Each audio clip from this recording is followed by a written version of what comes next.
అబ్బబ్బబ్బా ఈ పిల్లలకి వాళ్ళ డాడీ అడిగినటువంటి గురించి బాగా గారాబం చేస్తున్నారు. కనీసం నేనైనా స్ట్రిక్ట్ గా ఉండాలా, అప్పుడు కంట్రోల్ అవుతారు. అవును, ఇంతకు వీళ్ళు ఏం చేస్తున్నారబ్బా?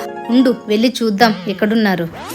శిశు, ఇవాళ మా ఫ్రెండ్ డ్రెస్ వేసుకొచ్చింది, అది నాకు చాలా బాగా నచ్చింది. ఫస్ట్ నీకేం కావాలో చెప్పే, కొంపదీసి నీకు కూడా అలాంటి డ్రెస్ కావాలా ఏంటి? అబ్బా నా బంగారు చెల్లి, ఈ అక్కడ ఎంత బాగా అర్థం చేసుకుంటుందో. నువ్వేమనుకుంటున్నావు? మమ్మీ కొనిస్తాననుకుంటానవా? అంత సీన్ లేదు. ఆ, డ్రెస్ కాదు కదా, దానికునే దారం పోగు కూడా కొనిదు. ఆ, అవునా? ఇప్పుడు చూడు మమ్మీ ఎలా కొనియేదో నేను చూస్తా. ఏంటి మమ్మీ వస్తానట్టుంది. హలో, ఎందుకు ఏడుస్తున్నావే? ఏంటి మీ మమ్మీ డ్రెస్ కొనియలేదనా? అదే మీ మమ్మీ ప్లేస్ లో మా మమ్మీ ఉంటే నేను అడిగేది ఆలస్యం, వెంటనే కొనిచ్చేది. అయ్యో, నా గురించి ఛాయ ఎంత గొప్పగా ఆలోచిస్తోందో. ఉండు ఛాయా, ఆ, డ్రెస్ తీసుకుందిరామా? సరేమా.